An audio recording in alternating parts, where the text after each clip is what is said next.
जय हिंद साथियों। Good morning, सुप्रभात। स्वागत है आप सभी का 20 नवंबर के डेली करंट अफेयर्स के इस सेशन में। सभी का हार्दिक अभिनंदन है, वंदन है। बीपीएससी वाला पे आप सभी का वेलकम है।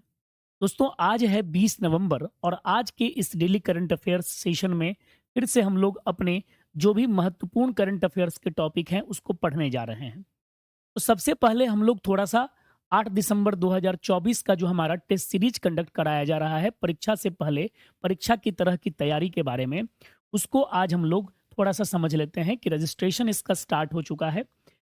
लगभग 5 लोकेशन पर यह टेस्ट आपका कंडक्ट कराया जाएगा: पटना, मुजफ्फरपुर, दिल्ली, भागलपुर और गया में। आप इनरोल कर सकते हैं। इनरोल करने को लेकर के जितनी भी वीडियो हैं वो सारी मेरे द्वारा बनाई गई हैं। हर एक प्रोसेस, हर एक प्रक्रिया का कैसे पालन करना है सब पर, तो आप इसको ज्वाइन करिए और टेस्ट दीजिए। कैसा लगता है टेस्ट वो भी आप लोग आराम से उसके बाद फीडबैक जरूर दीजिएगा। चलिए, आज निबंध उपयोगी उद्धरण में हमारा जो खास है वो है: the road to success and the road to failure are almost exactly the same. कहा जाता है कि सक्सेस और फेल्यूर का जो रास्ता है वो लगभग समान है, लगभग समान है। आवश्यकता बस है हमारी अंतर्दृष्टि की, हमारे विजन की, कि हम उसमें से बाइफरकेट कैसे कर पाते हैं। जो सफलता और असफलता के बीच में जो गैप है, जो खाई है, उस खाई को हम लोग कैसे पता लगाते हैं। केवल आवश्यकता हमें इसका पता लगाने की है। अगर हम उसको पाट लिए अपनी अंतर्दृष्टि से, अपने विजन से, तो हमारा जो है आधा रास्ता समझिए सफल हो जाएगा। ठीक है, तो चलिए अब हम लोग थोड़े से अपने करंट अफेयर्स में जो हमारा टॉपिक रहता है उसकी शुरुआत करते हैं। और पहला जो हमारा टॉपिक है वह है सतत व्यापार सूचकांक को लेकर के। जी हाँ, सस्टेनेबल ट्रेड इंडेक्स 2024 की जो रिपोर्ट है आज प्रकाशित हुई है और इसी रिपोर्ट के बारे में हम लोग बात कर रहे हैं। इसमें टॉप 10 मोस्ट सस्टेनेबल इकोनॉमिक जो इकोनॉमीज जो है पूरे वर्ल्ड के 2024 की, इसकी लिस्ट दी गई है। इसमें इंडिया का जो पोजीशन एक्सप्लेन किया गया है कि वही world most sustainable economies in 2024 with an overall score of 24, India ranks 23rd globally in the Sustainable Trade Index 2024। इसमें 30 देशों की एक रैंक जारी की गई जिसमें भारत को जो है 23वां स्थान मिला है। और भारत का जो स्कोर इसमें दिया गया है वह स्कोर कितना है, तो ओवरऑल 24 स्कोर। अलग अलग मापदंड में जो भारत ने ओवरऑल स्कोर जो अचीव किया है तो उसका ओवरऑल स्कोर हमारे पास 24 है। स्कोर अगर भारत का बात किया जाए तो स्कोर भारत का इसमें 24 आया है। जब रैंक की बात किया जाएगा तो रैंक भारत को इसमें मिला है 23। ठीक है, तो ये दो आपको डेटा याद रखना होगा इस परिदृश्य में, ये काफी खास है। इसी कारण से ये चर्चा में अभी आया है। अब जब चर्चा में भारत की रैंक तो आ गई तो सस्टेनेबल ट्रेड इंडेक्स के बारे में भी थोड़ा सा जान लेते हैं। क्या है ये इंडेक्स, क्या इसमें कुछ खास है। तो देखिए, अगर थोड़ा सा इंडेक्स के बारे में बात करें तो इस इंडेक्स को सबसे पहली बार जो है 2022 में, यानी इन 2022 by the IMD world competitiveness centre and the Heinrich foundation के द्वारा जारी किया गया था सबसे पहली बार। ऑब्जेक्टिव क्या है भाई, तो ऑब्जेक्टिव इसका है evaluates the readiness of 30 economies for sustainable global trade by balancing. यानी संतुलन बनाकर, कि किस तरह से संतुलन बना करके जो सतत वैश्विक व्यापार के लिए 30 अर्थव्यवस्था की तत्परता है कैसे सुनिश्चित होती है, उसका इवेलुएट यह इंडेक्स करता है। यह इंडेक्स 3 स्टैंडर्ड के अंतर्गत विभिन्न देशों की जो पैमाना होता है सतत व्यापार को लेकर के, सस्टेनेबल ट्रेड को लेकर के, वह जांचता है। उसमें से 3 स्टैंडर्ड कौन से हैं? एक है इकोनॉमिक ग्रोथ का लेवल क्या है उस किसी कंट्री का। दूसरा है इन्वायरमेंटल प्रोटेक्शन कितना रहा है, मतलब इन्वायरमेंटल प्रोटेक्शन के सेक्टर में किस तरह से काम किया गया है। अपने ट्रेड उन्मुख जो है, क्या वो इन्वायरमेंट उन्मुख है कि नहीं है, इन्वायरमेंट प्रोटेक्शन की बात कर रही है कि नहीं कर रही है। और तीसरा है सोसाइटल डेवलपमेंट, यानी कि सामाजिक विकास। इन 3 स्टैंडर्ड पे यह इंडेक्स की सूची जो है जारी होती है, इस इंडेक्स को लिया जाता है। थोड़ा सा अगर हम लोग और बात करते हैं डेफिनेशन ऑफ सस्टेनेबल ट्रेड को लेकर के, तो देखिए आखिर ये है क्या भाई सस्टेनेबल ट्रेड। देखिए, सस्टेनेबल ट्रेड के बारे में कहा जाता है एक ऐसा ट्रेड जो आर्थिक यानी कि इकोनॉमिक, सोशल यानी कि सामाजिक और पर्यावरणीय विचार को, इन तीनों को क्या करते हुए, संतुलित करते हुए, ठीक है ना। इन तीनों को संतुलित करते हुए पारस्परिक रूप से अगर लाभकारी परिणाम सुनिश्चित करता है तो उसको हम लोग कहते हैं सस्टेनेबल ट्रेड की बात करते हैं।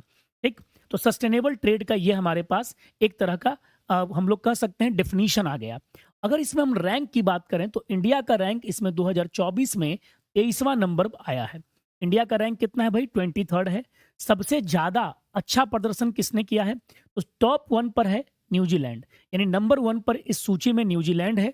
दूसरे नंबर पर इस सूची में यूनाइटेड किंगडम है और तीसरे नंबर पर अगर हम लोग बात करेंगे तो जापान है। यानी न्यूजीलैंड, यूनाइटेड किंगडम और जापान ये शीर्ष प्रदर्शनकारी देशों की सूची में 1, 2 और 3 नंबर स्थान पर काबिज है इस सूची के अंतर्गत। थोड़ा सा जानते हैं भाई इंडिया का सिग्निफिकेंस, भारत के लिए महत्व क्या है। भारत के लिए महत्व है highlights the need for improvement in balancing trade policies with sustainability goals. यानी कहा जाता है कि अस्थायित्व लक्ष्य रखिए, ऐसा लक्ष्य नहीं कि आज आपने कुछ बनाया कल के डेट में बदल देना पड़े। तो आपका गोल क्या होना चाहिए? सस्टेनेबल होना चाहिए। तो सस्टेनेबल गोल के साथ जो आपकी ट्रेड पॉलिसीज हैं, व्यापार नीति हैं, उसको संतुलित करने में सुधार क्या करना है उस पर ये आपको लाइट डालता है, उस पर प्रकाश डालता है। साथ ही साथ व्यापार प्रथा में आर्थिक, पर्यावरणीय और सामाजिक प्राथमिकताओं के एकीकरण को प्रोत्साहित करता है। यानी कोई भी आपका encourage integration of economic, environmental and societal priorities in trade practice. अगर आप अपना ट्रेड प्रैक्टिस कर रहे हैं, व्यापार की प्रथा को आगे बढ़ा रहे हैं, तो उसमें आर्थिक, पर्यावरणीय और सामाजिक प्राथमिकताओं का इंटीग्रेशन होना चाहिए। निहितार्थ क्या है भाई? तो यह विशेषता क्या करता है? Alliance trade with sustainable development goals, यानी ये ट्रेड को क्या करता है? एसडीजी गोल्स से कनेक्ट करता है। साथ ही साथ promotes equitable growth while protecting environmental resources, यानी ये पर्यावरणीय संसाधनों की रक्षा करते हुए न्यायसंगत विकास को बढ़ावा देता है।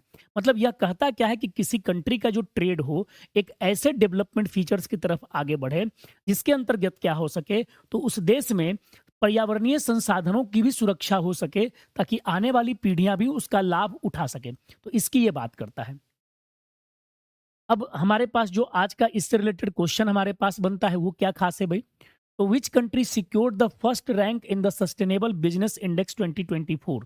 जापान, न्यूजीलैंड, यूनाइटेड किंगडम और जर्मनी। तो right answer is New Zealand will be the right answer, हमारे पास आ जाएगा। दूसरा अगर हम क्वेश्चन देखते हैं, मतलब दूसरा आज का हमारा जो टॉपिक है वह है कंपटीशन कमीशन ऑफ इंडिया ने मेटा पर जो है जुर्माना लगाया है और जुर्माने की रकम बहुत बड़ी है।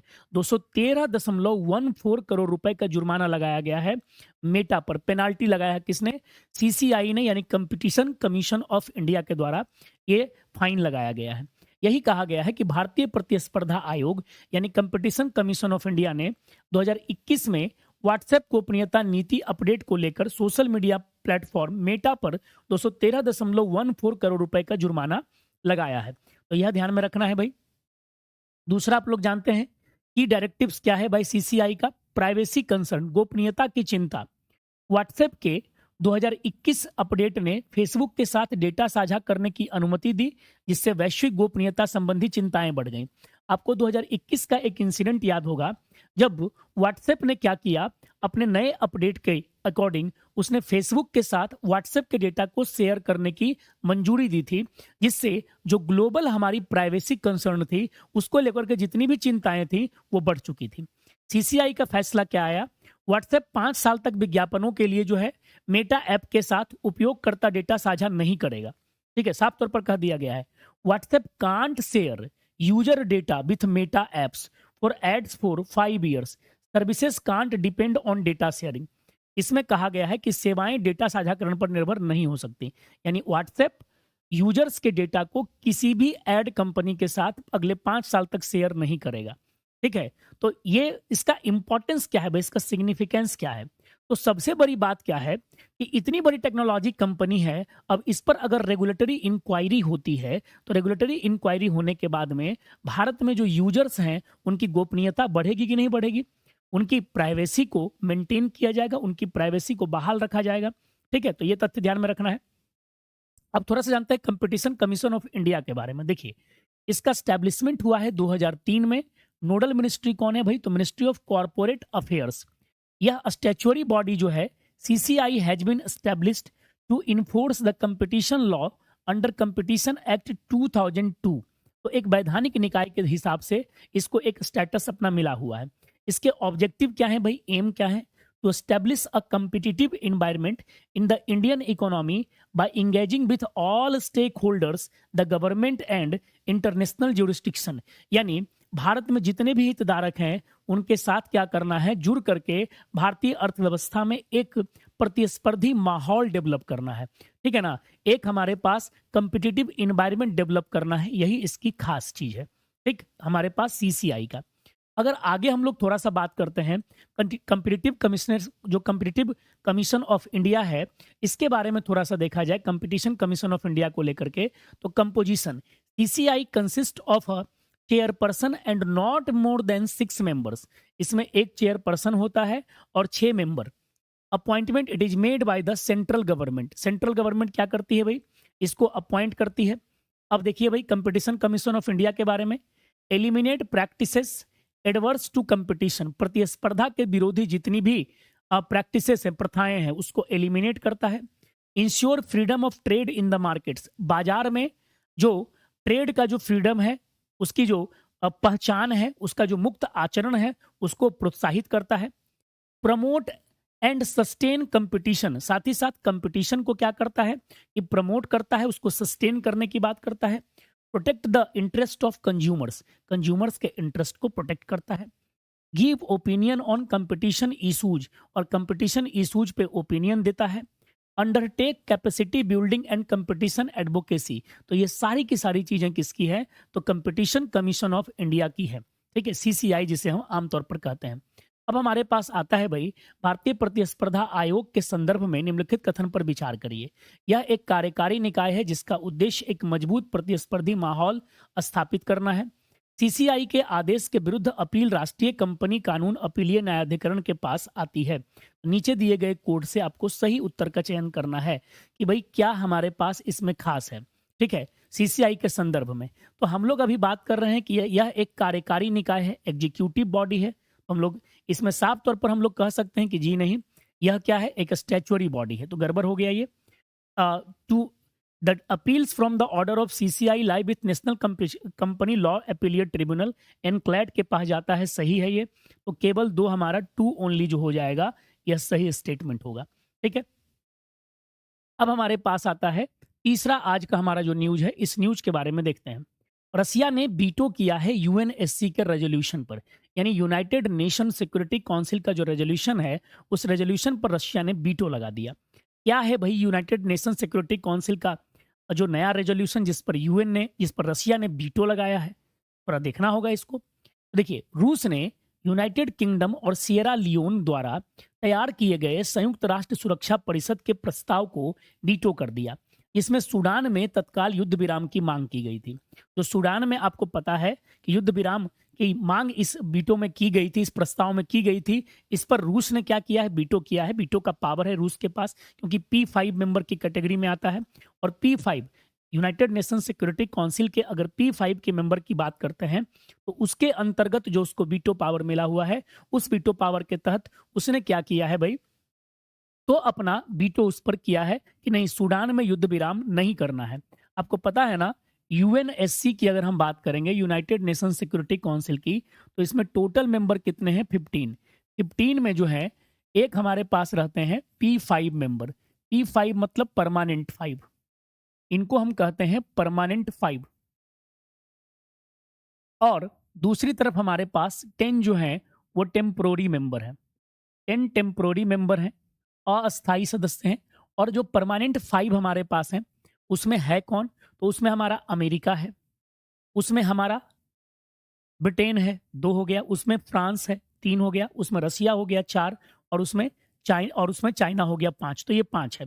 तो उसी में से रसिया ने क्या किया, किसी एक भी अगर P5 मेंबर ने बीटो किसी मुद्दे पर कर देते हैं, तो वह मुद्दा क्या हो जाता है, कैंसिल हो जाता है। तो रशिया ने युद्ध विराम के मुद्दे पर बीटो कर दिया।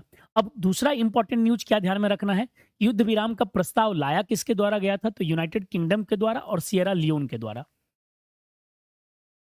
देखिए, सूडान जिसका कैपिटल है खार्तूम, आप देख सकते हैं, इधर से रेड सी से घिरा हुआ है, इधर से इरिट्रिया से, इथोपिया से। South Sudan, Central African Republic, Chad, Libya, Egypt से घिरा हुआ है। थोड़ा सा बात करते हैं, कंटिनेंट नॉर्थ ईस्टर्न अफ्रीका में है, कैपिटल खार्तूम है, लैंड बॉर्डर में नॉर्थ में इजिप्ट है, ईस्ट में इरिट्रिया एंड इथोपिया है, साउथ में साउथ सूडान है, वेस्ट में सेंट्रल अफ्रीकन रिपब्लिक एंड चाड है, नॉर्थ वेस्ट में लीबिया है, और मरीन टाइम जो बॉर्डर है ईस्ट में, मैंने अभी आपको थोड़ी देर पहले दिखाया था, इसका रेड सी पड़ता है। तो अब इतना सारा हम सूडान के बारे में जान ले रहे हैं। अब थोड़ा सा जान लीजिए यूनाइटेड नेशन सिक्योरिटी काउंसिल को लेकर के। देखिए भाई, the UN charter vests the primary responsibility for maintaining international peace and security to the UNSC. इसको दिया गया है जिम्मेदारी क्या, कि भाई आपको इंटरनेशनल पीस और सिक्योरिटी को क्या करना है, मेंटेन करना है।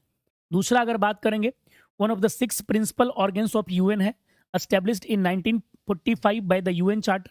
हम लोग कहते हैं ना कि यूएन में 6 प्रिंसिपल ऑर्गन्स हैं, उसमें से एक यूएनएससी है, हेडक्वार्टर न्यूयॉर्क सिटी है। फर्स्ट सेशन 17 जनवरी 1946 को चर्च हाउस वेस्टमिंस्टर लंदन में हुआ। मेंबरशिप में 15 मेंबर हैं, 5 परमानेंट मेंबर P5 जिसे कहते हैं, 10 नॉन परमानेंट हैं। Members elected for 2 year terms, 5 elected each year. P5 में US, UK, Russia, France and China, जो भी बता चुका हूं। प्रेसिडेंसी क्या होती है, 15 मेंबर के बीच में रोटेट्स होती है। इंडिया प्रेसिडेंसी 2022 से दिसंबर तक था, तो ये ध्यान में रखना है।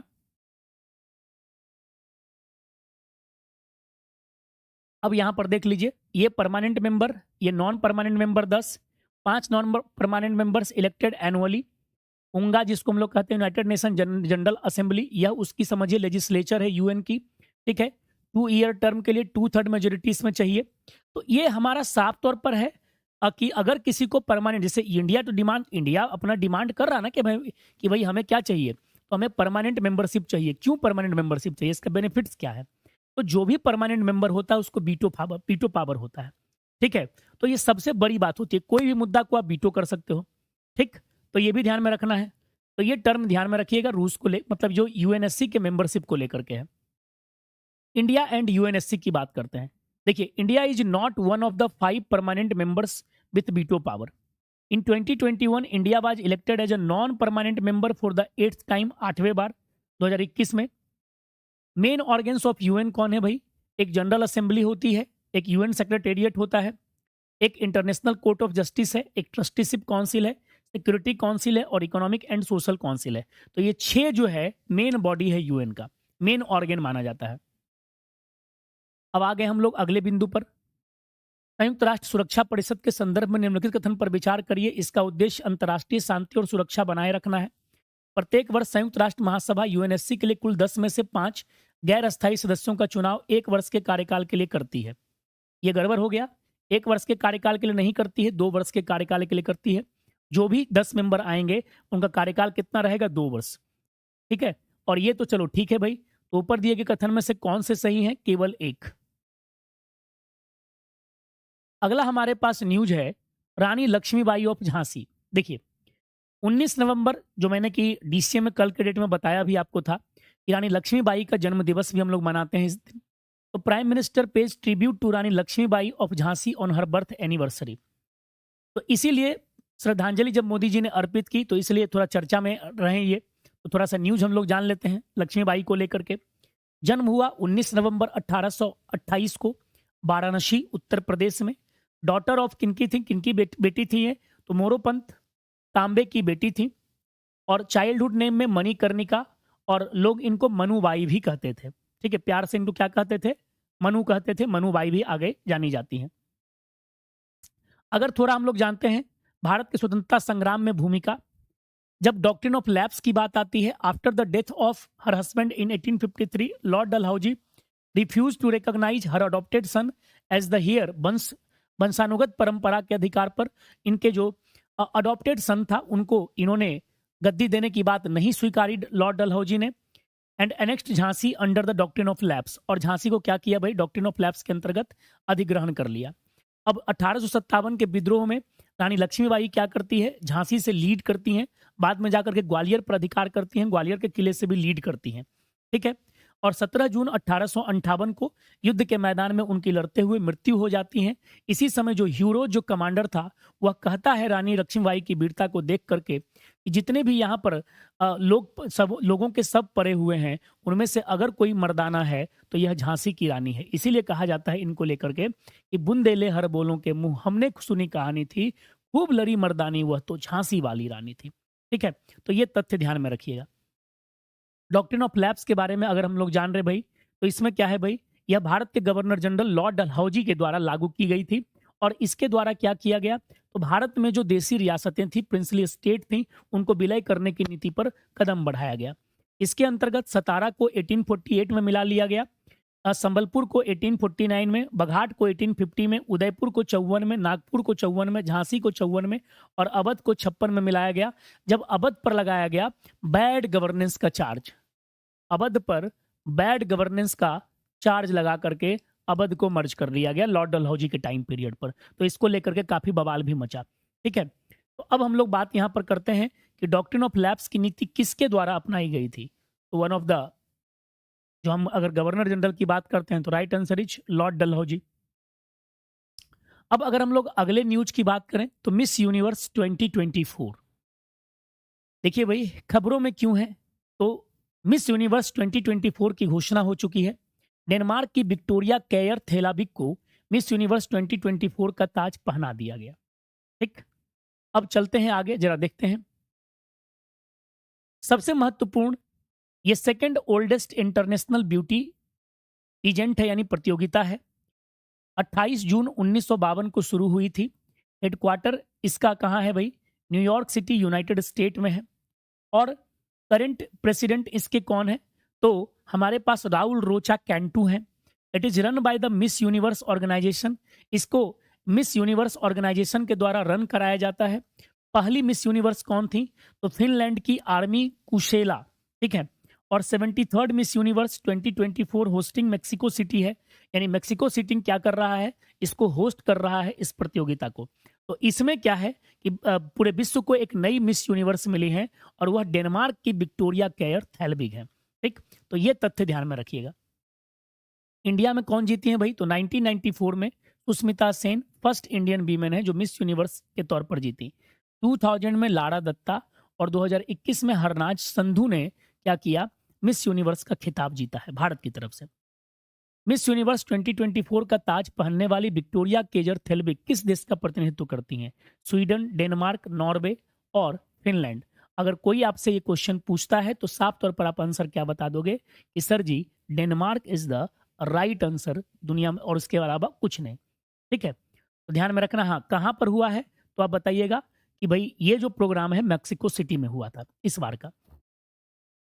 अब हम लोग बात कर रहे हैं अगले न्यूज की ओर, और अगला न्यूज है हमारे पास, एक बड़ा ही महत्वपूर्ण न्यूज आया है कैग को लेकर के। जी हाँ, K Sanjay Murthy appointed new comptroller and auditor general of India, यानी भारत को एक नया कैग मिला है और नए कैग के तौर पर के संजय मूर्ति का नियुक्ति की घोषणा भारत के राष्ट्रपति ने कर दी है। ठीक है, तो यह ध्यान में रखिएगा। अब थोड़ा सा जानते हैं भाई, के संजय मूर्ति को लेकर के controller and auditor general of India बन चुके हैं। इसको रिप्लेस करेंगे भाई तो जीसी मुर्मू साहब को, और ये अगस्त 2020 से कैग थे गिरीश चंद्र मुर्मू साहब। बैकग्राउंड में currently secretary department of higher education, ministry of education में, यानी शिक्षा मंत्रालय के उच्च शिक्षा विभाग में सचिव के पद पर वर्तमान में कार्य कर रहे थे और अब भारत के कैग होंगे। थोड़ा सा जानते हैं भाई controller and auditor general of India के बारे में। कॉन्स्टिट्यूशनल बॉडी है। Article 148 provides for an independent office of the CAG, इसके लिए इंडिपेंडेंट ऑफिस की बात करती है। फाइनेंशियल एडमिनिस्ट्रेशन में CAG is the head of Indian audit and accounts department.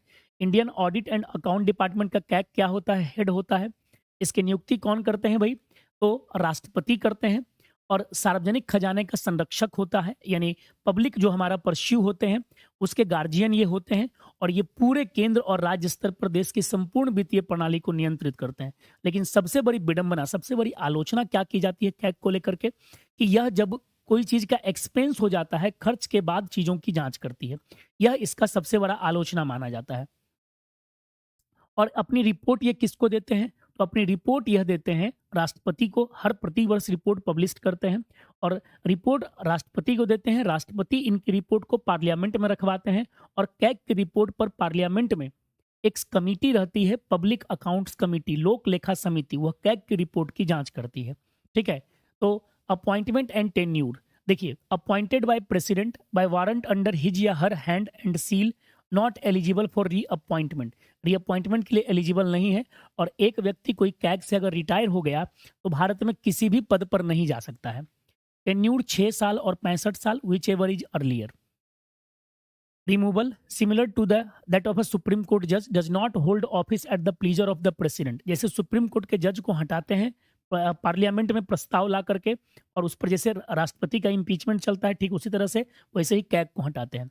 Removal requires a resolution passed by both house of parliament with majority of the total membership of that house, majority of not less than 2/3 of the members of that house present and voting.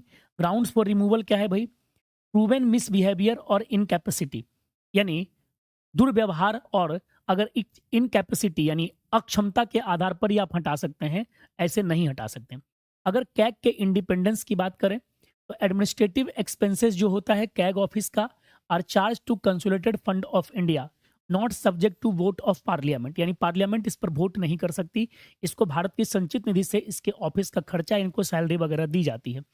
Salary and services condition set by parliament equal to a supreme court जज salary, supreme court के जज के salary के बराबर होती है। Rights क्या है? This can not be altered to his या हर डिसएडवांटेज, और इसमें ऐसा नहीं हो सकता है, चाहे लीव हो चाहे पेंशन रहे। No minister can represent the CAG in parliament. CAG की ड्यूटीज क्या है भाई? यूनियन ऑफ इंडिया के लिए audits accounts of, submit report to president, और स्टेट का क्या करेगा? गवर्नर को रिपोर्ट देगा। जैसे अगर हम लोग बात करेंगे यूनियन ऑफ इंडिया के लिए तो रिपोर्ट किसको देगा? प्रेसिडेंट को, और स्टेट के लिए तो गवर्नर को। Audits all expenditure from India's contingency fund and public account. Audit accounts at the request of the governor, किसी भी गवर्नर के रिक्वेस्ट पर किसी भी अकाउंट की ऑडिट करता है। The CAG submits 3 audit reports to the president, appropriation audit report, financial account audit report और public sector undertaking audit report. The public accounts committee guided by the CAG examines these reports, और इन reports की जांच कौन करती है भाई? तो जो अभी मैंने थोड़ी देर पहले बताया, पब्लिक अकाउंट्स कमिटी, लोक लेखा समिति। ठीक है, लोक लेखा समिति जिसके अध्यक्ष कौन होते हैं भाई? तो विपक्ष के, जो विपक्षी पार्टी के जो नेता रहते हैं वो होते हैं। वर्तमान में अगर हम लोग बात करेंगे कि अगर पब्लिक अकाउंट्स कमेटी में टोटल मेंबर कितने होते हैं? 22 होते हैं, जिसमें 15 लोकसभा से, 7 राज्यसभा से। वर्तमान में अध्यक्ष कौन है? तो कांग्रेस पार्टी के केसी वेणुगोपाल साहब जो हैं वह पब्लिक अकाउंट्स कमेटी यानी लोक लेखा समिति के अभी चेयरपर्सन है, अध्यक्ष हैं वर्तमान में।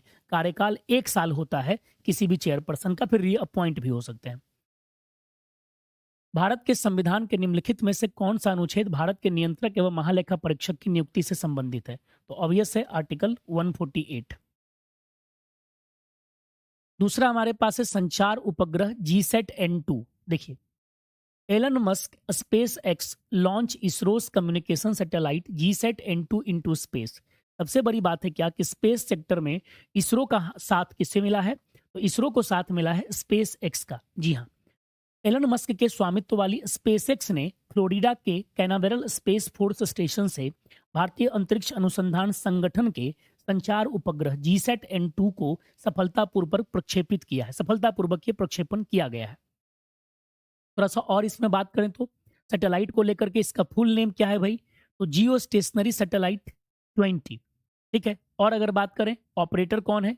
तो New Space India Limited, the commercial arm of ISRO. Launch vehicle deployed into orbit by SpaceX Falcon 9 rocket. Orbit में इसको किसने पहुंचाया? तो स्पेसएक्स का जो फाल्कन 9 रॉकेट है वो। फीचर्स क्या है भाई? ऑर्बिट कक्षा geosynchronous transfer orbit, life span 14 years है, मास अप्रोक्सीमेट कहा जा रहा है भाई कि 4700 kg का ये है। ये सोच लीजिए कितनी विशेष बात है इसमें। देखें अब जरा, reason for space X launch, India's primary launch vehicle LVM-3 has a payload capacity of up to 4000 kg। हमारे पास जो प्राइमरी लॉन्च व्हीकल है LVM-3, उसका जो कैपेसिटी है हाईली, जो मैक्सिमम हम लोग ये कर सकते हैं, बेच सकते हैं, वो 4000 kg तक का। Making it unsuitable for GSAT-N2, जिसका वजन कितना था, 4700। सिग्निफिकेंस, ब्रॉडबैंड एंड कनेक्टिविटी ये देगा, साथ ही साथ पैन इंडिया कवरेज ये करेगा।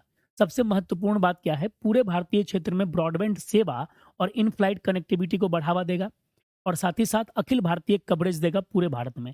अंडमान और निकोबार द्वीप समूह और लक्षद्वीप को भी ये कवर करता है। तो ये सबसे बड़ी बात है इस पूरे के पूरे परियोजना की। इंपॉर्टेंस ऑफ इंडिया क्या है भाई, संचार अवसंरचना को मजबूत करेगा, दूर दराज के क्षेत्रों तक डिजिटल पहुंच का विस्तार करेगा, उन्नत उपग्रह तैनाती के लिए भारतीय और अंतर्राष्ट्रीय अंतरिक्ष एजेंसियों के बीच सहयोग को और प्रदर्शित करेगा ये। ठीक। From which location was ISRO communication satellite GSAT-N2 launched, Sriharikota India, Canadian space center Florida, फिर Canaveral space force station Florida, और फिर Vandenberg space force base California. तो अगर हम लोग इस न्यूज में खास तौर पर अगर हम देख रहे हैं तो इसको लॉन्च कहाँ से किया गया है भाई, यही हमारे पास सबसे महत्वपूर्ण आता है कि इसको जो लॉन्च किया गया है कैनबरल स्पेस फोर्स स्टेशन फ्लोरिडा से, है ना। कैनबरल स्पेस फोर्स स्टेशन फ्लोरिडा से इसको लॉन्च किया गया। तो सी हमारा क्या हो जाएगा, इसमें राइट आंसर हो जाएगा। अब थोड़ा सा हम लोग 8वां देखते हैं भाई, यह भी न्यूज हमारे लिए बहुत इंपॉर्टेंट है, बहुत खास न्यूज है। न्यूज क्या है, ICA का वैश्विक सहकारी सम्मेलन यानी इंटरनेशनल कोऑपरेटिव अलायंस का एक सहकारी सम्मेलन हो रहा है ग्लोबल लेवल पर। इसको हम लोग देखने हैं कहाँ पर हो रहा है, नई दिल्ली में, देख सकते हैं नई दिल्ली के भारत मंडप में। तो अंतर्राष्ट्रीय सहकारी गठबंधन ICA महासभा और वैश्विक सहकारी सम्मेलन 25 से 30 नवंबर तक भारत द्वारा आयोजित किया जाएगा। भारत इसका ये अध्यक्षता कर रहा है, भारत की अध्यक्षता में इसका आयोजन हो रहा है। अब भाई इसका स्टैब्लिशमेंट कब है, इंटरनेशनल कोऑपरेटिव अलायंस की अगर बात करें तो इसका स्थापना हुआ है 1895 में लंदन UK में। ऑब्जेक्टिव क्या है भाई, to promote the cooperative idea and support the development of cooperative जो है वर्ल्ड वाइड। साथ ही साथ हेडक्वार्टर बेल्जियम के ब्रुसेल्स में है, मूव्ड फ्रॉम लंदन इन 1982। ठीक। और पहले ब्रुसेल्स बेल्जियम में है, 1982 में लंदन से स्थानांतरित कर दिया, क्योंकि पहले कहाँ था, लंदन में था, और अभी करंटली अगर बात करेंगे तो बेल्जियम के ब्रुसेल्स में। Membership, more than 306 organization from 105 countries are members of the ICA। यानी अगर हम लोग बात करते हैं इंटरनेशनल कोऑपरेटिव अलायंस में 105 देशों के 306 से अधिक संगठन जो हैं सदस्यता हासिल किए हुए हैं। अब रोल क्या है भाई इसका, तो सहकारी समितियों के लिए ज्ञान, विशेषज्ञता और समन्वित कार्रवाई के लिए एक वैश्विक आवाज और मंच प्रदान कर रहा है, जिससे सहकारिता की अभिवृद्धि हो। सहकारी समिति के बारे में अगर जान लें तो सहकारी समिति व्यक्तियों के स्वैच्छिक संघ हैं जो अपनी सामान्य आर्थिक, सामाजिक और सांस्कृतिक आवश्यकताओं और आकांक्षाओं को पूरा करने के लिए एक साथ जुड़ते हैं। और आपको पता है कि भारत में सहकारी समिति का निर्माण करना जो है यह एक फंडामेंटल राइट्स का पार्ट है, मौलिक अधिकार के भीतर आता है। ठीक है। अब देख सकते हैं आगे हमारे पास सहकारिता के लिए संवैधानिक प्रावधान। 97वां संविधान संशोधन अधिनियम ने संविधान में भाग 9B सहकारी समितियों के संबंध में जोड़ा। सहकारी समितियों के गठन के अधिकार को अनुच्छेद 19(1)(c) के अंतर्गत स्वतंत्रता के अधिकार के रूप में शामिल किया गया। सहकारी समितियों के संवर्धन से संबंधित अनुच्छेद 43B को भी राज्य नीति के निदेशक तत्व में शामिल किया गया, यानी DPSP में भी इसको शामिल किया गया है। ठीक है। तो यही 97th अमेंडमेंट के द्वारा। अंतर्राष्ट्रीय सहकारी गठबंधन के बारे में निम्नलिखित कथन पर विचार करिए। सबसे बड़ी बात हमारे पास क्या आ गई भाई, अगर हम लोग इसमें देख रहे हैं तो इसका स्टैब्लिशमेंट जो हुआ है, international cooperative alliance was founded in 1895। सही है, कहीं कोई डाउट नहीं। ICA is a United Nation organization. अब देखिए सबसे बड़ी बात है, क्या ICA जो है इंटरनेशनल कोऑपरेटिव अलायंस जो है, क्या ये UN का ऑर्गेनाइजेशन है? तो जी नहीं, ये UN का ऑर्गेनाइजेशन नहीं है। ठीक है, तो ये ध्यान में हमारे पास रखना है। तो केवल एक जो हमारा है सही है, सॉरी नॉट करेक्ट। हमसे क्या पूछ रहा है, नॉट करेक्ट पूछ रहा है। तो जब हमसे नॉट करेक्ट अगर पूछ रहा है तो हम लोग अपना आंसर क्या दे देंगे, तो हमारा आंसर हो जाएगा 2 ओनली। नेक्स्ट, सोमालीलैंड क्यों चर्चा में है? Opposition Abdullah wins presidential election in breakaway Somaliland. Somaliland के विपक्ष के नेता अब्दुल रहमान मोहम्मद अब्दुल्लाही को सोमालिया के अलग हुए क्षेत्र का राष्ट्रपति चुना गया है। सोमालिया का जो अलग हुआ क्षेत्र है सोमालीलैंड, उसका राष्ट्रपति चुना गया है। और उनका नाम क्या है राष्ट्रपति का भाई? तो अब्दुल रहमान मोहम्मद अबुदल्लाही। ठीक, देखिए सोमालीलैंड है क्या? अगर आप पूरा सोमालिया देखते हैं, देखिए कंप्लीट पहले सोमालिया था, तो सोमालिया से क्या हो गया, ये वाला सेक्टर्स अलग हो गया, ये वाला सेक्टर्स अलग हो गया, ऊपर वाला जो सेक्टर्स था, और उसका नाम दिया गया है सोमालीलैंड। ठीक है, एक तरह का समझिए कि इंटरनल कॉन्फ्लिक्ट के माध्यम से ये अलग हुआ है और उसका नाम क्या पड़ा है? सोमालीलैंड नाम पड़ा है। अगर इसमें देखते हैं सोमालीलैंड के बारे में, तो यह अफ्रीका के हॉर्न में स्थित है, जिसमें सोमालिया, इथोपिया, इरिट्रिया और जिबूती शामिल है। स्वतंत्रता क्या है भाई इसकी? तो 1990 के दशक की शुरुआत में इसको आज़ादी मिली, जब सोमालिया में लंबे समय तक गृह युद्ध छिड़ा हुआ था। राजधानी हरगेइसा है और मुद्रा क्या है? सोमालीलैंड सीलिंग इसकी करेंसी है। सोमालीलैंड सीलिंग क्या हो गई? इसकी करेंसी। बॉर्डर्स जो है, दक्षिण और पश्चिम में इथियोपिया है, उत्तर पश्चिम में जिबूती है, पूरब में सोमालिया का स्वायत्त पुटलैंड क्षेत्र है और उत्तर में अदन की खाड़ी है। अगर कोस्टल लाइन की बात करेंगे, तो अदन की खाड़ी के साथ एक लंबी तट रेखा है जो इसे रणनीतिक समुद्री महत्व भी प्रदान करती है। Who was recently elected president of Somaliland? Mohamed Abdulli Farmaajo, Abdul Rahman Mohamed Abdullahi, तो यही है सोमालीलैंड के। B will be the right answer. अब हमारे पास आता है एक साइंस टेक का न्यूज, एक दिन जीनोम पहल, यानी one day one genome initiative. क्यों खबर में है भाई, चर्चा में क्यों है, इसको देखिए। हमारा जो बायोडाइवर्सिटी डिपार्टमेंट है, यानी डिपार्टमेंट ऑफ बायोटेक्नोलॉजी, तो इसने क्या किया, जैव प्रौद्योगिकी अनुसंधान एवं नवाचार परिषद ने भारत की सूक्ष्म जीव विविधता को प्रदर्शित करने के लिए वन डे वन जीनोम पहल की शुरुआत की है। इसकी शुरुआत की है, one day one genome initiative की शुरुआत की गई है। क्या खास है इसको लेकर के देखते हैं। इसको लॉन्च किया गया 9 नवंबर 2024 को लॉन्च हुआ by Shri Amitabh Kant at the National Institute of Immunology New Delhi में। Nodal ministry department of biotechnology. Aim क्या है भाई? To highlight India's microbial diversity and showcase its importance in environment, agriculture and human health. Bharat की सूक्ष्म जीव विविधता को क्या करना है? उजागर करना है, और पर्यावरण, कृषि और मानव स्वास्थ्य में इसके महत्व को प्रदर्शित करना इसका लक्ष्य रखा गया। की फीचर्स क्या है भाई? माइक्रोबियल क्षमता को उजागर करने के लिए प्रतिदिन एक जीवाणु जीनोम का अनुक्रमण होगा। नवाचार और सामुदायिक लाभों को प्रोत्साहित करने के लिए सार्वजनिक और वैज्ञानिक जुड़ाव को बढ़ावा देता है यह। इसमें ग्राफिकल सारांश, इन्फोग्राफिक्स और जीनोम असेंबली एनोटेशन विवरण भी शामिल हैं इस पूरे के पूरे परिदृश्य में। अब आता है वन डे वन जीनोम पहल के लिए नोडल एजेंसी कौन सा मंत्रालय है? पर्यावरण, वन और जलवायु परिवर्तन, विज्ञान और प्रौद्योगिकी मंत्रालय, जैव प्रौद्योगिकी विभाग और स्वास्थ्य परिवार कल्याण मंत्रालय। तो डिपार्टमेंट ऑफ बायोटेक्नोलॉजी, जैव प्रौद्योगिकी विभाग जो है इसके लिए रिस्पॉन्सिबल है। थोड़ा सा प्रीवियस क्लास अब रिवीजन एमसीक्यू देख लेते हैं, जो हमारा प्रीवियस क्लास यानी 19 नवंबर का है। पटना मैराथन का विषय क्या है? आपको मैंने बताया पटना मैराथन हो रहा है, तो पटना मैराथन का विषय तो ड्रग फ्री बिहार है ना, यही हमारे पास है। दूसरा, ग्रेडेड रिस्पांस एक्शन प्लान के संदर्भ में निम्नलिखित कथन पर विचार करिए। आपातकालीन उपाय है जो वायु गुणवत्ता के एक निश्चित सीमा तक पहुंचने के बाद उसे और खराब होने से बचाता है। सही, कहीं कोई डाउट नहीं। Stage 1 of GRAP is activated when the AQI is the very poor category. जी नहीं, ओनली इन पुअर कैटेगरी।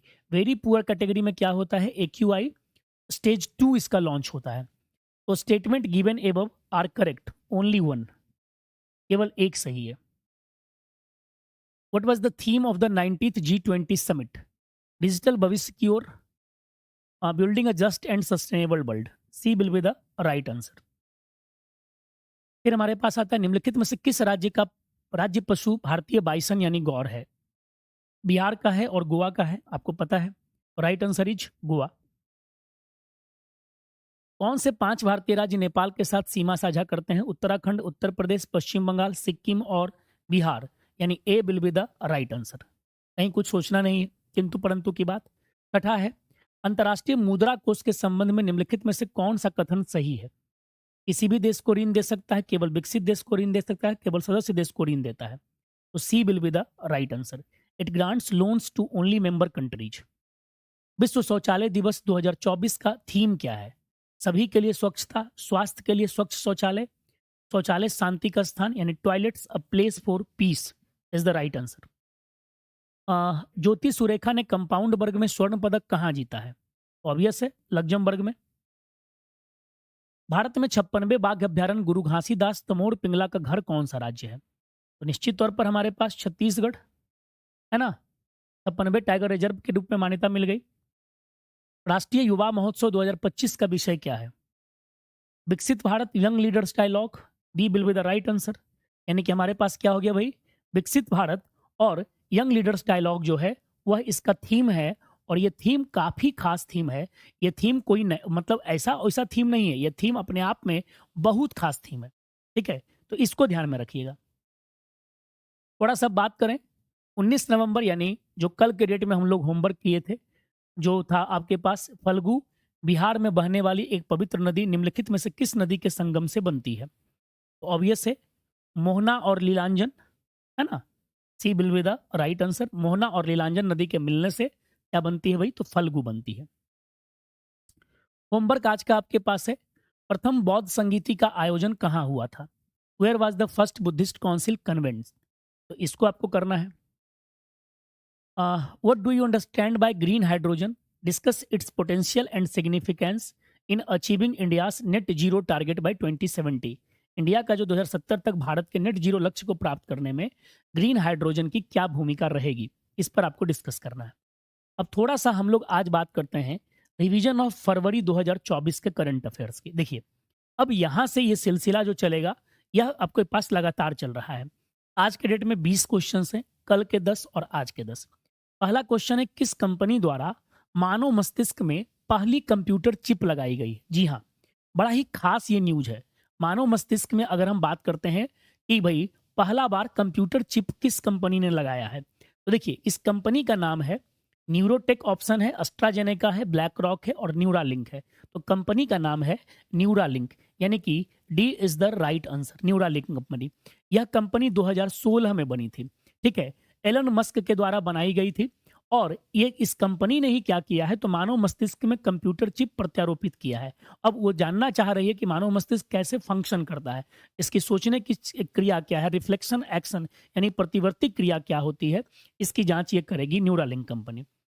दूसरा, अगर हम लोग बात करें कूड़ा बोलाई प्रणाली किससे संबंधित है? कूड़ा बोलाई सिस्टम इज रिलेटेड टू, अखबारों में चर्चित थी कूड़ा बोलाई सिस्टम, तो इसका रिलेशन किससे है? सामाजिक छुआछूत व्यवस्था थी यह एक, चुनाव प्रणाली का पार्ट था, धार्मिक अनुष्ठान प्रणाली थी और नई फसल आगमन का त्यौहार था। तो यह विशेषता जो थी एक इलेक्शन सिस्टम थी। यह क्या थी? एक चुनावी प्रणाली थी। इसके अंतर्गत एक्चुअली क्या हुआ ना कि तमिलनाडु में गणतंत्र दिवस परेड के में कूड़ा बोलाई प्रणाली को प्रदर्शित किया गया था। ये एक्चुअली 10th सेंचुरी में चोल युग से चली आ रही एक प्राचीन काल की चुनावी पद्धति है। कहाँ पर? तो चोल काल में। ये इलेक्शन सिस्टम कहाँ पर है भाई? तो चोला पीरियड का इलेक्शन सिस्टम है ये। तो इसको लेकर के ध्यान में रखिएगा। और ये कब से चला आ रहा है? तो 10th सेंचुरी से चला आ रहा है। ठीक है, 10th सेंचुरी से चला आ रहा है।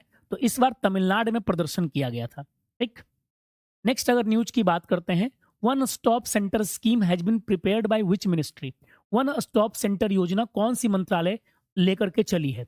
तो इसका ministry of defence, ministry of women and child development, ministry of rural development, ministry of education. तो राइट आंसर हमारे पास हो जाएगा महिला एवं बाल विकास मंत्रालय। यानी कि ministry of women and child development ने क्या किया है भाई? तो वन स्टॉप सेंटर स्कीम को लॉन्च किया है। आखिर इसका उद्देश्य क्या है? तो भाई ये केंद्र प्रायोजित योजना है। देश भर के 700 से अधिक जिलों में क्या किया जाएगा? वन स्टॉप सेंटर स्थापित किया जाएगा। इसका उद्देश्य क्या है? तो महिला जो हिंसा का सामना कर रही हैं उनको व्यापक सहायता प्रदान करना है। वे महिलाएं जो व्यापक हिंसा का सामना कर रही हैं, हिंसा का यह सामना जो कर रही हैं, जो वायलेंस से पीड़ित है, उनको क्या करना है? हेल्प प्रदान करने के लिए इसका गठन किया गया है। अगला अगर बात करें भाई, तो हमारे पास क्या है? छठा विश्व सरकार शिखर सम्मेलन कहाँ आयोजित किया गया है? 6th world government summit, Dubai में, पेरिस में, बेल्जियम में, अबू धाबी में। तो इसका हमारे पास राइट आंसर है दुबई में। जी हाँ, दुबई में आयोजित किया गया है 6th वर्ल्ड गवर्नमेंट समिट। अब ये क्यों खास है भाई? तो प्रधानमंत्री नरेंद्र मोदी जी ने 14 फरवरी को इसको संबोधित किया। ठीक, और कहा जा रहा है कि इस समिट में 2018 के बाद से उनका दूसरा निमंत्रण था और इसमें उन्होंने क्या किया है? तो व्यापक कार्यक्रम जो है ये एक ऐसा कार्यक्रम है जिसमें ग्लोबल लीडर्स एक मंच पर आते हैं और अपने अपने विचार को शेयर करते हैं। ठीक है, यानी यूएई में इसको लॉन्च किया गया। मुख्यमंत्री वयोश्री योजना किस राज्य सरकार द्वारा शुरू की गई है? बिहार के द्वारा, झारखंड के द्वारा, असम के द्वारा और महाराष्ट्र के द्वारा। नाम क्या है? वयोश्री योजना। तो इसको लॉन्च करने वाली सरकार जो है महाराष्ट्र गवर्नमेंट है। कौन सी सरकार लॉन्च की है भाई? महाराष्ट्र सरकार लॉन्च की है। इसके अंतर्गत वरिष्ठ नागरिकों की भलाई को बढ़ावा दे रहे हैं और वरिष्ठ नागरिकों को अ, भलाई को आगे बढ़ाने के लिए सहकारी समितियां यानी कि कोऑपरेटिव सोसाइटीज का हेल्प लिया जा रहा है इसके अंतर्गत। ठीक है। हाल ही में खबरों में रहा मीमांस उपग्रह किस ग्रह से संबंधित है? Mimas satellite which was in the news recently belongs to which planet? Saturn, Neptune, Mars, Venus. देखिए, है बड़ा पहले इसको खोजा गया, लेकिन चर्चा में क्यों आया? ये एक्चुअली क्या है, सैटर्न का एक हमारे पास नेचुरल सेट, हम अगर बात करें तो यह क्या है भाई? तो सैटर्न प्लैनेट का नेचुरल सैटेलाइट है। 1789 में इसको विलियम हर्सेल ने खोजा था। एक्चुअली क्या है, अभी इसका एक रिसेंट विश्लेषण पता चला है और उसमें कहा गया है क्या कि मीमांस पर लगभग 5 to 15 मिलियन ईयर्स पहले एक ओशन था जो चंद्रमा के भूवैज्ञानिक इतिहास के रहस्य से जोड़ता है। तो इसको लेकर के मीमांस का स्टडी करने की बात की जा रही है। निम्नलिखित में से किसे फिट इंडिया मूवमेंट का ब्रांड एम्बेसडर बनाया गया है? अक्षय कुमार, विराट कोहली, नरेंद्र कुमार यादव और महेंद्र सिंह धोनी। इसको बनाया गया है फिट इंडिया मूवमेंट का ब्रांड एम्बेसडर। तो देखिए, जो सबसे इसमें चर्चित नाम नहीं हो उन्हीं को बनाया गया है। जी हाँ, नरेंद्र कुमार यादव। नरेंद्र कुमार यादव को फिट इंडिया मूवमेंट का ब्रांड एम्बेसडर बनाया गया है। अब ये है कौन भाई? तो नरेंद्र कुमार यादव एक आईआरएस ऑफिसर हैं और जीएसटी के अतिरिक्त जो निदेशक हैं, एडिशनल डायरेक्टर हैं गुड्स एंड सर्विसेज टैक्स के। और सबसे बड़ी बात बता दूं, यह फिट इंडिया अभियान के लिए ब्रांड एम्बेसडर बनने वाले पहले सिविल सर्वेंट हैं। ठीक है, ये ध्यान रखना है। दूसरा आज का न्यूज हमारे पास क्या है कि भाई south India cultural centre was established in which city of India? दक्षिण भारत सांस्कृतिक केंद्र भारत के किस शहर में स्थापित किया गया?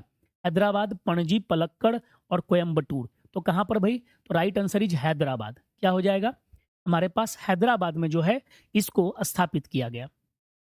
अब अगर बात करते हैं दत्ताजीरो कृष्णराव गायकवाड़, जिनका हाल ही में निधन हो गया, का संबंध किस खेल से था? ताइक्वांडो से, निशानेबाजी से, कुश्ती से और क्रिकेट से। तो इसका सही उत्तर है क्रिकेट। राइट आंसर इसका क्या हो जाएगा? Cricket is the right answer.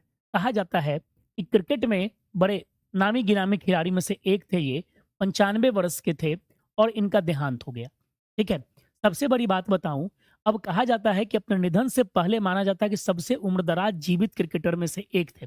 Gaekwad जो थे 1957 से 58 के दौरान बड़ौदा क्रिकेट टीम की रणजी ट्रॉफी में जीत दिलाई थी। मतलब बड़ौदा रणजी ट्रॉफी क्रिकेट में मतलब टीम से खेलते थे ये, बड़ौदा की टीम से। विच of the following state government has launch the 10 city development concept 2 cities 1 rupees scheme? किसने लॉन्च किया? यानी 10 शहर विकास अवधारणा, 2 शहर 1 रुपया योजना कौन लॉन्च किया है? अरुणाचल प्रदेश, असम, मणिपुर और मेघालय। तो इसका राइट आंसर क्या है भाई? राइट आंसर है असम। और इसका उद्देश्य क्या है? तो शहरों को सतत विकास से जोड़ना, यानी कि सस्टेनेबल डेवलपमेंट से जोड़ना इसका उद्देश्य है। 11 नंबर है भाई, किस राज्य सरकार ने युवाओं को ब्याज मुक्त ऋण प्रदान करने के लिए स्वयं योजना शुरू की है? मध्य प्रदेश, पश्चिम बंगाल, ओडिशा और झारखंड। युवाओं को ब्याज मुक्त ऋण प्रदान करने के लिए जो है स्वयं योजना की शुरुआत की है, तो यह लाई गई है ओडिशा की सरकार के द्वारा। इसके द्वारा लाई गई? ओडिशा की सरकार के द्वारा लाई गई है। ध्यान रखिएगा, इसके अंतर्गत ओडिशा सरकार की स्वयं योजना जो ग्रामीण युवाओं को 1 लाख रुपए तक का ब्याज मुक्त इंटरेस्ट फ्री ऋण दे रही है, लोन दे रही है। ठीक है, ये ध्यान में रखिएगा। फिर अगला न्यूज हमारे पास है, किस देश ने तेल रिसाव के कारण राष्ट्रीय आपातकाल की घोषणा कर दी? मालदीव ने, त्रिनिदाद और टोबैगो ने, केनिया ने, मिस्र ने। तो राइट आंसर है त्रिनिदाद और टोबैगो ने जो है इसने इमरजेंसी की घोषणा कर दी तेल रिसाव को कारण। ठीक है, इसको ध्यान में रखिएगा। अब बात करते हैं निम्नलिखित में से किस शहर में 11वें अंतर्राष्ट्रीय कठपुतली महोत्सव का उद्घाटन किया गया? 11th इंटरनेशनल पपेट फेस्टिवल कहाँ हुआ? न्यू दिल्ली, चंडीगढ़, मुंबई और नासिक। तो अगर जैसे ही आपसे पूछे तो राइट आंसर आप ले लेना, चंडीगढ़ में किया गया। ठीक है, 11वां अंतर्राष्ट्रीय कठपुतली महोत्सव का आयोजन कहाँ होता है? चंडीगढ़ में हुआ है, चंडीगढ़ के टैगोर थिएटर में। चंडीगढ़ में जैसे ही आपसे पूछा जाए तो यहाँ पर एक टैगोर थिएटर है और उसी टैगोर थिएटर में इसको लॉन्च किया गया। In which of the following states the first child friendly police station was opened? निम्नलिखित में से किस राज्य में पहला बाल अनुकूल पुलिस स्टेशन खोला गया है? झारखंड में, महाराष्ट्र में, जम्मू कश्मीर में, ओडिशा में। जी हाँ, सोच लीजिए। बाल अनुकूल, बच्चों के अनुकूल पुलिस स्टेशन कहाँ पर खोला गया है भाई? तो राइट आंसर है महाराष्ट्र में। Know if but only Maharashtra. Elections भी चल रहे हैं, ठीक है। तो महाराष्ट्र के धुले जिले के आजाद नगर पुलिस स्टेशन में, महाराष्ट्र में क्या है भाई? धुले डिस्ट्रिक्ट के धुले जिले का आजाद नगर पुलिस स्टेशन। तो धुले जिले का जो आजाद नगर पुलिस स्टेशन है, उस आजाद नगर पुलिस स्टेशन में इसको ये किया गया है, खोला गया है, बच्चों के लिए police station. Recently which state government has launched Van Mitra scheme to promote green cover? किस राज्य सरकार ने वन मित्र स्कीम को लॉन्च किया है ग्रीन कवर को, यानी हरित आवरण को बढ़ाने के लिए? हरियाणा, हिमाचल प्रदेश, उत्तराखंड, उत्तर प्रदेश। तो इसका सही उत्तर होगा हरियाणा। वन मित्र स्कीम को लॉन्च करने वाला कौन है बच्चा? हरियाणा है, ठीक है। ये ध्यान में रखिएगा ताकि हरित आवरण क्या हो, बढ़े। वसुंधरा योजना किस राज्य सरकार द्वारा शुरू की गई? बिहार, मणिपुर, पश्चिम बंगाल और असम। वसुंधरा योजना किसने शुरू की है? तो वसुंधरा योजना शुरू की गई है असम की सरकार के द्वारा। देखिए, असम की सरकार ने किया क्या है? तो असम के मुख्यमंत्री जो हेमंता बिस्व शर्मा है, उन्होंने नदी क्षेत्रों में भूमि सर्वेक्षण पर ध्यान केंद्रित करते हुए वसुंधरा 4.0 अभियान की शुरुआत की। इसका लक्ष्य क्या है भाई? तो जो हमारा रिवर एरियाज है, वहां पर लैंड सर्वे करना, ठीक है। अब रिवर एरियाज का लैंड सर्वे करने के लिए वसुंधरा योजना की शुरुआत की गई। अगर 17वें क्वेश्चन की बात करते हैं, पीएम स्वनिधि योजना has been launched by which ministry? PM Svanidhi योजना किसके द्वारा लॉन्च की गई है? कृषि मंत्रालय, आवास और शहरी मामलों का मंत्रालय, ग्रामीण विकास मंत्रालय, वित्त मंत्रालय। तो इसका आंसर हमारा होगा आवास और शहरी मामलों का मंत्रालय, ministry of housing and urban affairs जो है पीएम स्वनिधि योजना को लॉन्च किया है। देखिए, केंद्रीय मंत्री हरदीप सिंह पुरी ने रेहड़ी पटरी वालों के लिए गरिमा बहाल करने के लिए पीएम स्वनिधि योजना की घोषणा की, मतलब इसकी प्रशंसा उन्होंने की थी। अब सबसे बड़ी बात बताऊं, ये योजना विशेषतः 1 जून 2020 को शुरू की गई थी, लेकिन अब क्या है, इसके तहत सिडबी जो है ना, सिडबी की देखरेख में इस पहल को आगे बढ़ाया गया है। इसकी देखरेख में small industrial development bank of India, ठीक है, ये ध्यान में रखना है। निम्नलिखित में से किस देश की अंतरिक्ष एजेंसी ने नासा के साथ मिलकर दुनिया का पहला लकड़ी का उपग्रह लॉन्च किया है? जापान, रूस, भारत, यूके। तो राइट आंसर इसका हो जाएगा जापान। और कौन सी है भाई? जाक्सा, जो देखेगी क्या कि अंतरिक्ष मिशन के लिए लकड़ी सुटेबल है कि नहीं है। इससे क्या हो जाएगा, जो अंतरिक्ष मलबा है, स्पेस जो गार्बेज है, उसमें कंट्रोल मिल पाएगा, ठीक है। अगला हमारे पास न्यूज है, what is the primary focus of the Indus x initiative? Indus x पहल का प्राथमिक फोकस क्या है? साइबर सुरक्षा उपाय को आगे बढ़ाना, रक्षा क्षेत्र में उच्च तकनीक सहयोग को आगे बढ़ाना, कृषि क्षेत्र में तकनीक को बढ़ावा देना और भारत में एआई मॉडल को विकसित करना। तो राइट आंसर इसका जो होगा, डिफेंस सेक्टर में हाईटेक कॉपरेशन को लाना, ठीक है, उसको एडवांस करना। ये बड़ा इंपॉर्टेंट है, ध्यान में रखना है। और आज का जो फरवरी 2024 का जो आखिरी सवाल है आज का हमारा, वह है which of the following countries hosted the 5th edition of international Gita Mahotsav? IGM 2024 का जो है, किस देश ने आखिर इसका हम लोग कह सकते हैं कि होस्ट किया है? इंडिया, यूके, थाईलैंड और श्रीलंका। तो राइट आंसर जो इसका हमारे पास होगा वह होगा श्रीलंका, ठीक है। Sri Lanka will be the right answer. इसी ने क्या किया है, तो इंटरनेशनल गीता महोत्सव 2024 के 5th एडिशन को इसने अपने यहाँ होस्ट किया है। बच्चों, आज का ये जो आपके पास समरी है न्यूज का, उम्मीद है आपको अच्छा लगा होगा, ठीक है। तो thank you very much. Telegram ID join कर लें, ये स्कैनर है अविनाश सर PWPSC, जहाँ पर आपको क्लास की नोट्स भी मिल जाएगी और क्लास के रिगार्डिंग जो भी आपके पास इंफॉर्मेशन रहेगा वो हमेशा मिलता रहेगा। Thank you very much.